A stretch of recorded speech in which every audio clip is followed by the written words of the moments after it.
ทวบเทียนผ่าขาวอยากปฏิบัติธรรม อ๋อ ทางด้านป้าออดพี่น้องเลยเนาะเอ้าคลิปนี้ก็สีได้แจ้งข่าวดีป้าออดเลย ป้าอีหยังวะ ก็คือป้าออดอยากได้อยู่แล้วข่าวดีก็ได้ อีหยังล่ะป้าออดเจ้าอยากได้หยัง ก็ทูบเทียนกับชุดขาวคือป้าออดว่าแล้ว ว้าเธอดีใจป่ะบัดนี้ ดีใจ ดีใจเนาะ เนาะของเพิ่นให้มันสิบ่ดีใจได้ เออ อันนี้ก็คือ หัวอะไรแบบไอ้แขว ไอ้แคว สิพัวอะไรบัดอ้ายแคว แควเป็นหยังยังนี่นะ ขอเอามือปิดไว้อยู่พี่น้อง อย่าปิดแคว เอ้ย เดี๋ยวบ่ทันปลง FC เพิ่นบ่เห็นแควป้าออดเลย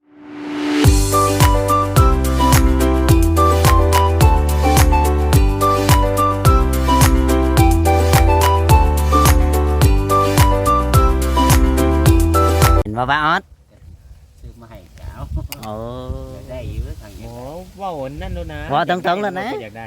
อยากได้เดี๋ยวบ่อยากได้ อยากได้ อยากได้อยากได้ชุดขาวกับทูบเทียนนี่บ่ แทนผ้าขาว ทูบเทียนผ่าขาวอยากปฏิบัติธรรม อ๋อ ทางด้านป้าออดพี่น้องเลยเนาะเอ้าคลิปนี้ก็สีได้แจ้งข่าวดีป้าออดเลย ป้าอีหยังวะ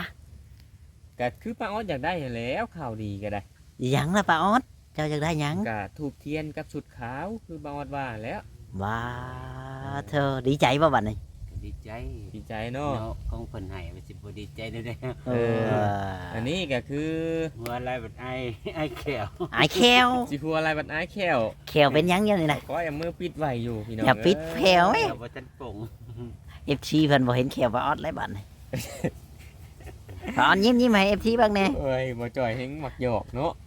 พอเราเฮงอัดไว้เฮงอย่าให้เรายิ้มเอ้าก็เข้าเรื่องเลยก็คืออันอ่าเอื้อยเพิ่นผู้ที่โอนเงินมาให้นั่นแหละก็คือแม่เพิ่นอยู่ทางต่างประเทศเพิ่นเห็นเนาะว่าป้าออดอยากได้แม่เพชรสมัยบ่พี่น้องเอ้ยเนาะ อืม คือเพิ่นถือเลขนำป้าออดนั่นแหละบัดนี้เพิ่นก็เลยบอกให้ลูกสาวเพิ่นอยู่เวียงว่าซั่นเพิ่นโทรมาพอน้องแฝดให้ส่งที่อยู่เบอร์โทรศัพท์นั่นแหละ เพิ่นสิ ให้เพิ่นพอน้องแฝดได้ส่งให้เพิ่นแล้วแต่ว่าเพิ่นสิซื้อผักมาให้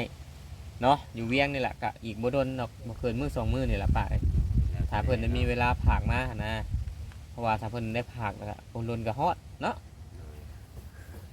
อ่า ดีใจนะป้าออดสิได้ชุดขาวใหม่ปฏิบัติธรรม คันได้เลยนุ่งเลยบ่นี่ พอวันศีลเนาะ โอ้เดี๋ยวว่านุ่งทุกวัน บำเพ็ญเพียรภาวนา เนาะคอยย่างไปแต่ละ ชา ก้าว ศีล เนาะไป ภาวนา ไปบาทเดียวโลด ฮะ ว่ากันย่างแต่ละก้าวเนาะ กระโดดแล้วเป็นไง กระโดดโลดยัดขาหัด โอ้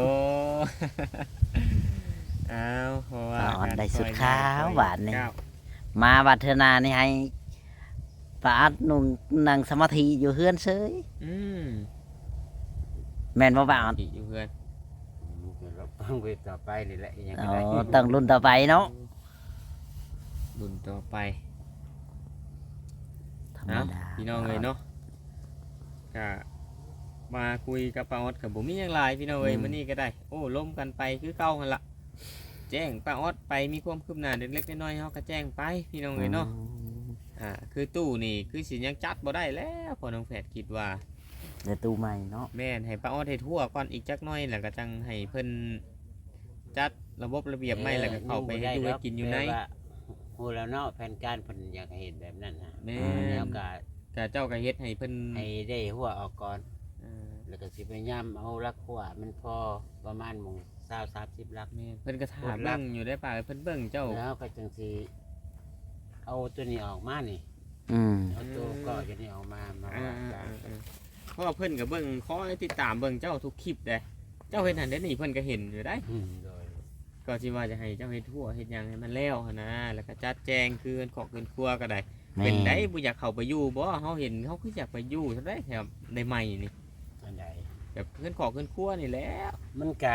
ความจริงมันก็อยากเข้าอยู่ เป็นได้ใช่ มันก็บ่ได้เป็นแนวใดความหมายของมันนั่น อย่ามันเปื้อนบ่ดูวันได้ แนวว่ามันยังบ่มีเวลาสิได้เข้าเฮือนครัว ยังมุย มัน เว ยัง ลา ค่าอยู่คือแบบนั้นแหละแบบว่าเฮาสิเป็ดมันก็พอดี โอ้มิแต่ว่าเฮาเล่งมือเฮ็ด มี หัว แต่เอาช่วย แล้ว เอา เวียก บ ข อ อก งเฮา ไป ก็ จั ได้ ดใส่บ่วงควงซ้ำเขาไปแม่นเมิดในตู้นี่นั่นเด้ อืม แม่น อันนี้บัดตอนเว้นเอาออกมาห้อยไว้แบบนี้บ่ แม่แล้วมากิน ทิพย์ ข้าว เขาทิพย์น้ำเนาะคักได้เนาะบ่เวียงชัยเนาะ เพราะมันก็แบบว่าบรรยากาศมันไล่ได้บ่แปะมันคืออยู่เทียงไห้เทียงนาเฮานี้มันแบบอยู่ในบ่มไม้ผมตก แม่นจะคัก อยู่ธรรมชาติเนาะ แต่ว่าอยากทางเอื้อยเพิ่นบัดอยากให้ป้าเขาไปเฮ็ดอยู่ให้กินอยู่ในหั่นนะยันลำบาก ร อยู่ อ เนาะ รอบ่โดนนั้น คือสิ ได้ สะดวกส เอา บาย แต่หนังออกก่อน อีกบ่โดนเนาะ อ๋อเว้าง่ายๆว่าเจ้าสิเฮ็ดทั่วแล้วแหละเอาตะนางออกได้สิ พ ฮุบ อ ข้าวพุทธ พอแต่หนังมันอยู่ในเรือนครัวประมาณ4ก่อนนี่แหละ เอาขอให้คิดว่ามามื้อหน้า เพราะ มา มัน เบิ่ง สิ ประวัติ เด่นเด้มันสิได้เอาตูนมาพี่เนาะ โดยมื้อหน้าคอยเบิ่งประวัติอันเฮ็ดหัวแล้วว่าเนาะมามื้อหน้ายังบ่เฮ็ดอยู่แต่แม่นข่อยแบกก็ตะนางเจ้ามื้อได้มื้อหน้านี่ พอดีข่อยจองจะไว้ เออเจ้าสิจ้องไว้ จองพอแฟนมาเฉยบ้านนี่ป้า เดี๋ยว อ๋อ บ่เฮ็ดจักเทื่อบ่เฮ็ดหัวจักเทื่อแล้วก็สิแบกมื้อ อยู่บ่เขาเจ็บความหมายเนาะ เออ คือว่ามีแต่ไว้หารักครัวเด้อเลยก็คือบ่ว่าแนวใด โอ้ป้าออนยังบ่เข้าใจอยู่เนาะ แม่ อ๋อ เอาก็คือเจ้าน่ะลงมือได้เลยหาไล่แล้วเจ้าก็ตอกเฮ็ดไปเลยป้าเอ้ยปล่อยเฮ็ดไป เฮ็ดถาไปเลย มื้อละม่วนสองม่วนก็ว่าไป อันนั้น เท่า คน ที่ สิ เจ้าเฮ็ด คา ได้ ใจอยู่เด้เนี่ย อ๋อ เดี๋ยวจะมาถามละเอียดซะ อืม เอาอยากเฮ็ดก่อนหากยังดึงหน้าดึงหลังอยู่ นี่เพิ่นยังจักสิเฮ็ดแบบใดหั่นนะ เอ เอาคือสิละเอียดบัดนี้เนาะ ก็สิคอยเป็นไปนี่แหละ เอา เนาะ เอาเพราะว่าเราพวกกันหลายลักเติบเด้ผมซาว30ลักได้ไปจักไหลรวมมึงก็ถูกพี่น้องเลยเนาะ สิได้หลายอยู่ เดี๋ยวพอแผนสีมาสัมภาษณ์ทางพลุงปุณนาก่อนได้นัดเพิ่นไว้ตั้งแต่มื้อวาน2มื้อ3มื้อละไอ้บ่อ้าวโอเคสบายดีคุณลุงสบายดีอีกเทื่อนึงพี่น้องเลยเนาะอ้าวนี่ล่ะพอลุงกับมาถ่าทีมงานเนาะพอลุงเนาะแต่เช้าพุ่นว่าพอลุงมาแต่เช้าพุ่นละพี่น้องเลยเนาะ ไม่ได้ก็ฮอตเลยให้จัดแล้วก็หัวซอย โอ้ก็เลยซอยป้าอ้อน หน่อย โอ้ยพี่น้องเลยเนาะคนมีน้ำใจ มาก็ซอยป้าอ้อนนี่เด้ทางหน้าของพอลุงไปไก่บ่ มุกไก่ไปไหน ทางคือสีชับช่อนแท้เฮาตามที่เพิ่นแนะนำนี่ ขั้นเขาไปทั้งบ้านเลยมาซับซ้อนนี่แหละ เจ้านอนหน้าประจำบ่ โดย โอ้อาศัยนอนอยู่หน้าป้าเนาะอ้าวพี่น้องเลย ค่อยเลี้ยงค่อยพ้นนะคนเมื่อคนว่าเขาไปหานอนบ้านนอนช่องเพิ่นบ่ให้บ่ได้ว่าให้เขาไปนอนบ้านนอนช่องนะ เพิ่นบ่ได้บอกว่าให้เขาไปนอนบ้านนอนซองเพิ่นให้นอนอยู่ให้อยู่นา โดย ก็คือเจ้านี่บ่มีดินดอนตอนหญ้าบ่มีเฮือนมีช้านและอาศัยป้าลุงอยู่หั่นแหละเนาะพี่น้องเอ้ยก็คือเว้าง่ายๆบ่มีของตัวเองเว้าง่ายๆซะ โดย ก็จำเพิ่นให้นอนใส่ก็ต้องนอนหั่นนะ โดย ความหมายแล้วว่า อืม โอ้โดยก็นอนอยู่ในเถียงนาหั่นแหละเนาะ โดย ยามแล้งก็นอนยามฝนก็นอน โดย โอ้เอาก็อยากไปเบิ่งบอลพอลุงอยู่พอลุงเศร้าอยู่พี่น้องเลยเนาะกะมื้อหน้าสิได้เข้าไปหาที่ให้หลานเจ้าพาเข้าไปเนาะ โดย เพราะว่ามื้อนั้นหลานจะไปได้งัวว่าซั่น เนาะพี่น้องเอ้ย โดย ก็คือพอลุงนี่เอ้าพี่น้องเอ้ย อืม แบบว่าสมมุติว่าพอลุงอยากสมมุติว่าผู้ใหญ่พอเป็นไปได้นี่ถ้าว่าผู้ใหญ่เพิ่นช่วยได้นี่เจ้าอยากให้ช่วยร้านใด ช่วยด้านดัง บอกมึงดูมึงเศร้าเลย มองอยู่มองเศร้า อืม โดย โอ้ก็หนักหน่วงอยู่เด้พี่น้องเอ้ยเนาะ บนอยู่บนเช้า บนอยู่บนเศร้านี่ก็คือที่ดินที่ร้อนนั่นแหละพี่น้องเอ้ยเนาะ อืม เฮือนซานอยู่โอ้ก็หนักหน่วงอยู่เด้นี่พี่น้องเอ้ย แม่นอะไร เพราะว่าใช้งบหลายถ้าว่าเป็นข้าวน้ำจำปานี่พอได้กินอยู่บ่พ่อลุง พ่อจะกินอยู่ โอ้พอได้กินแหละเอาเข้าวนี่เอาเข้าวมาแต่ไส ก็น้ำลูกน้ำร้านนี่เลย ขอเอา โดย โอ้พอได้กินกับพอปั่น อันนั้นอยู่ได้พี่น้องเอ้ยเว้าซื่อๆได้ละพอลุงเรากับแบบเว้าตรง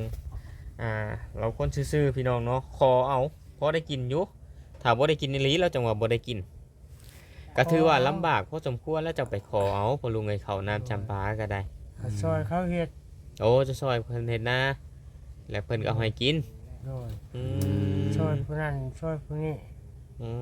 เดี๋ยวเพิ่นก็เอาให้ โดย แบ่งให้โอ้ แต่ว่าบ่มีกินเพิ่นก็ตักให้นะ อืม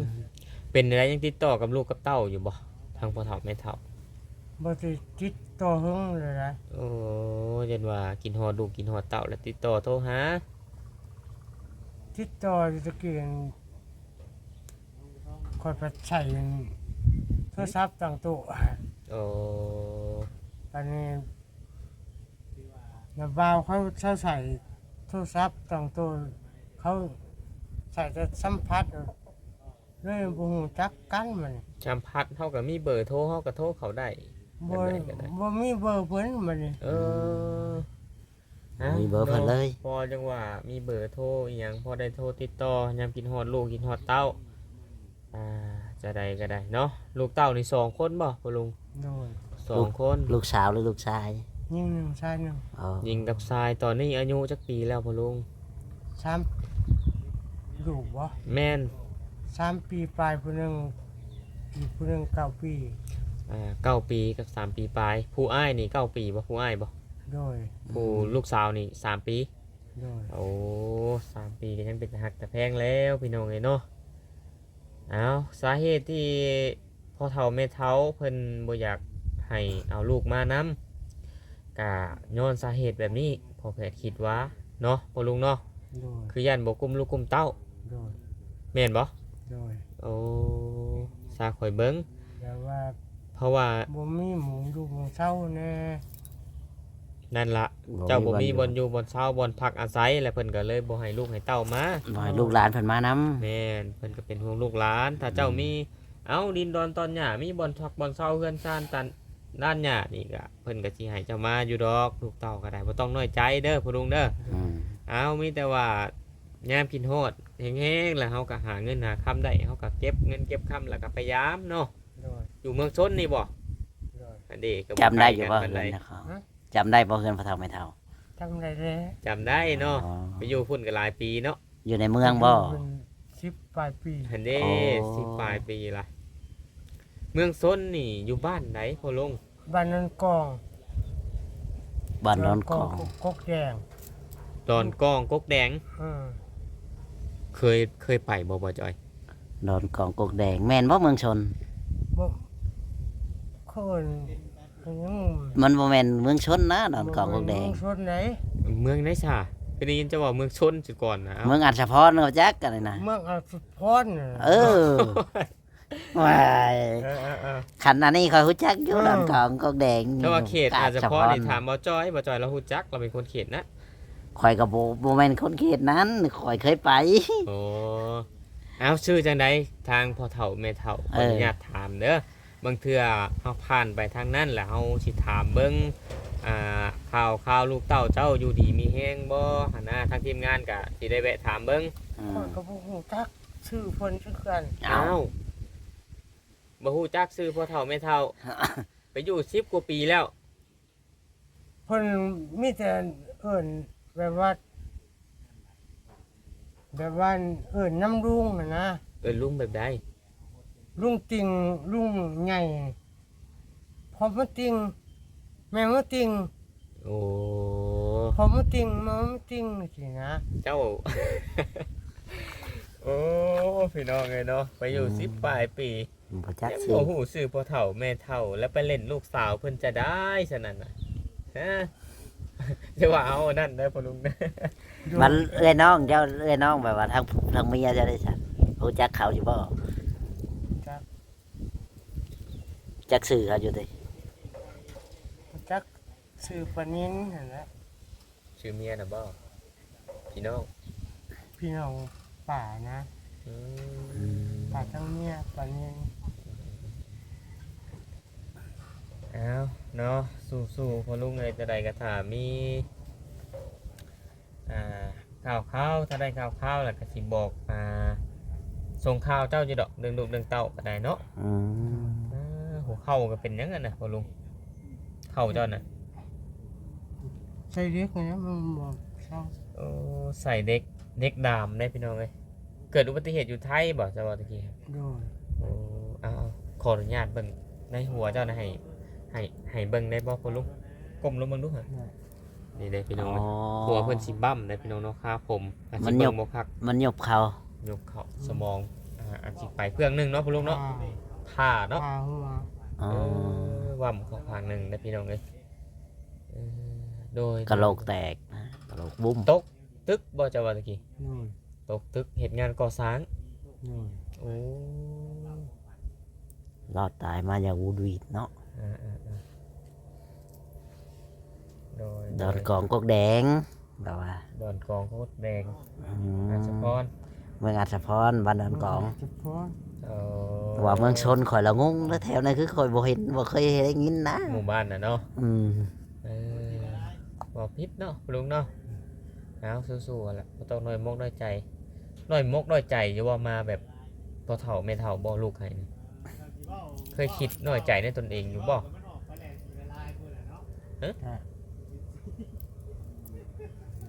บ่คิดนะ บ่ได้คิดน้อยใจ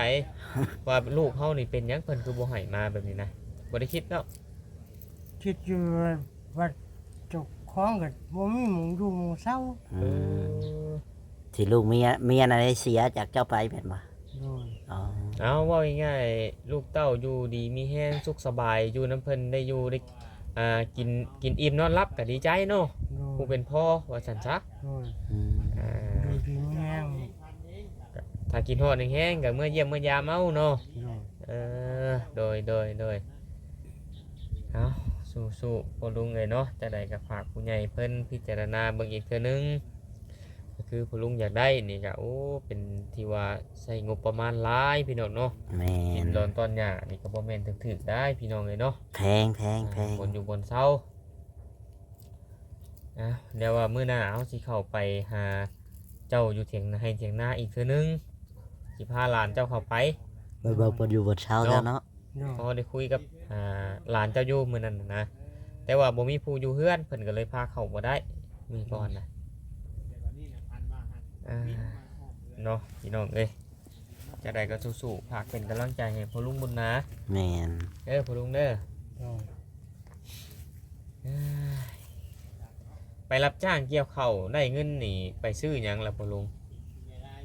ซื้ออยู่บักพริกแป้งนัวนี่แหละ ผักพริกแป้งนัว โดย เกลือปลาแดกเครื่องใช้เครื่องครัว อืม โอ้ครบสุดได้อยู่ในกินมักผิดมักพายเนาะผูกเพราะว่าเขาอยู่ผู้เดียวเนาะบ่มีไผหาให้ได้เนาะ โดย โอ้ หลายอย่าง โอ้ยเนาะ อืม หากินเองนะ อืมอืมอืม โดยเนาะพี่น้องเลยพอแรกกับไอ้นั่นอยู่ได้พี่น้องเลยไอ้ต้นลุงเพิ่นอยู่ อืม คือว่าล่ะผู้ชายเต็มโตอยู่แต่ว่าเพิ่นก็เสียวขาแน่ก็คือแข้งขานี่ก็ใส่เล็กใส่หยังลามท่ามเอาสม ยามหนาวบ่หนาวบ่เย็นบ่เย็นบ่ เย็นอยู่ เย็นแบบจุดจิ้วๆแล้วเนาะคิดว่านะเฮา กับนก ตอดมกๆอยู่เนาะ อืม ก็คือเสื้อผ้าหน้าแพ้นี่เคยซื้อบ่ เคยซื้อแต่ดูน้ำเมียผม โดย เมียซื้อให้ เคยซื้อแต่อยู่น้ำเมีย โดย มาพี่ไหนบ่ได้ซื้อเองจักเทื่อมีแต่อันญาติพี่น้องเราญา พูด ติพี่น้องหายใช่นะ ญาติพี่น้องเอาให้ผู้ใดใจดีเพิ่นแล้วให้เนาะ โดย เพราะว่านี่ก็ได้ยินอันทางลูกหลานเพิ่นนั่นแหละเราสู่ฟังพี่น้องเลยเนาะ อืม ทางเมียในบ้านบอกเพิ่นรับ นี่แหละพี่น้องเนาะเอาก็มาถ่ายให้พ่อแม่พี่น้อง FC ได้เบิ่งได้ชมนํกันเนาะทางเฮือนของป้าออสแล้วก็หรือว่าพ่อใหญ่ที่ว่าเพิ่นมาขอความช่วยเหลือพี่น้องเนาะที่ว่าเพิ่นเป็นอย่างนั้นอืมนี่แหละพี่น้องเอ้ย ทางเฮือนป้าออดเนาะพี่น้องอ๋อคักพี่น้องเลยเฮือนป้าออดก็ได้โอ้ได้เป็นชั้นแบบนี้ก็ดีกันในพี่น้องเลยทั้งหมดจอก็อยากได้อยู่ขาดว่ามีเงินซื้อแต่ว่ากับบ่มีดอกพี่น้องเนาะมันก็สิหลายบาทเติบอยู่ดอกอันนี้ก็ได้เนาะโอเคคลิปนี้ก็สิบ่มีหยังหลายถ้าผิดพลาดประการใดก็ขอโทษขออภัยกันเด้อพ่อแม่พี่น้องเอฟซีสวัสดีและสบายดี